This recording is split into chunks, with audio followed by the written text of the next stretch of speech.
The whole educational system has been structured to function and to support the industrial movement. And now that we've moved outside of the parameters of the industrial movement, the education system has got to shift. Dewey said that education is life. It meant to say that, when we engage in education, it is a prep for life. And we've lost that because instead of prepping for life, education's been reduced to preparing for college. And preparing for college gets executed in tests and SAT scores and getting in the right college by knowing the right people. And all of a sudden this whole idea about preparing for life has become secondary. Colleges have realized that they're getting pushback from the top Fortune 500 companies who are their major employers and their major funders, because they're finding out that their students are not capable of functioning within the corporate environment. And the reason that they can't function in those environments is their lives and their educations have been so highly prescribed since they were in elementary school that the concept of being able to approach a problem and think of a creative way to solve it is outside of the traditional college student's wheelhouse.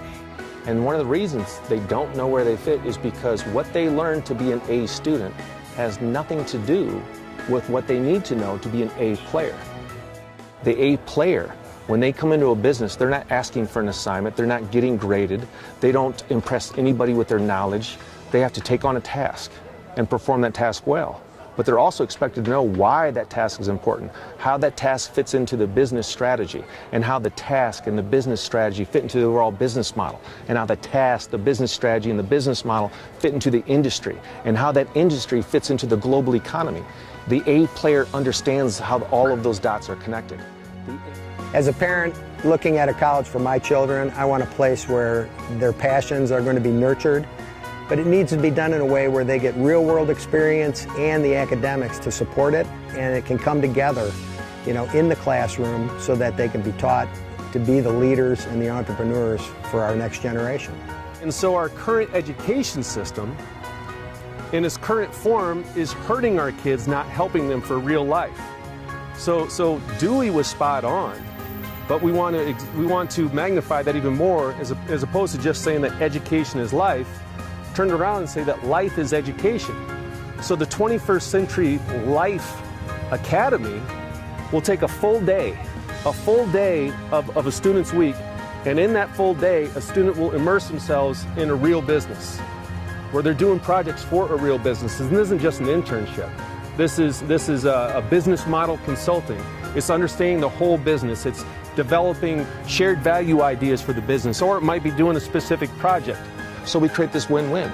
The business gets the valuable advice, the consulting, and the students get the real-world experience as part of their education, not separate from it. Experiential learning is very exciting from a student perspective, because what happens for students is they like to get their hands dirty.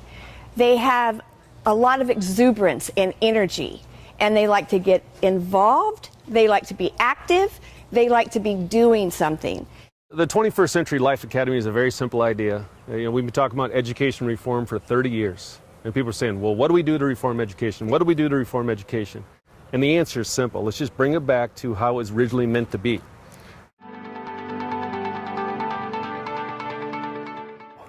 An entrepreneur is way bigger than we ever thought it was. It's in the essence of who we are. It's from our origins.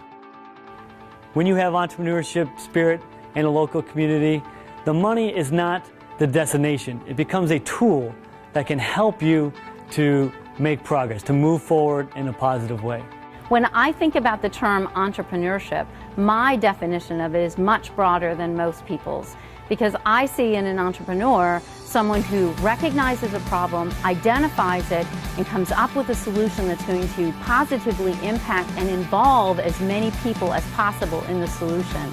And that, to me, is also the best that education can offer to students. Believe it or not, in business or entrepreneurship, if you're passionate about that product and you want to explain to people what that product is, what that product can do for them, that's the kind of writing that kids can do that will actually be filled with all of the rhetorical devices that they would learn in school, but they can see how that can actually play out in the real world. And when you can teach history of entrepreneurship to kids, they begin to see that it's natural for them. It's not something they put on so that they make money. It's something that they actually become in touch with, and then that natural way of being will lead to money. But the point is not the money, the point is to become who you are, which is an entrepreneur. Total involvement, freedom, independence, opportunity to pursue passion, and all of those things, to me, reflect in entrepreneurship. I believe entrepreneurs are within all of us. It's global. It's the natural human inclination to see a problem and fix it. And if we can fix a problem, then we haven't done progress, we've done something human, because we've made life better for everyone around us. And so entrepreneurship in that sense is life.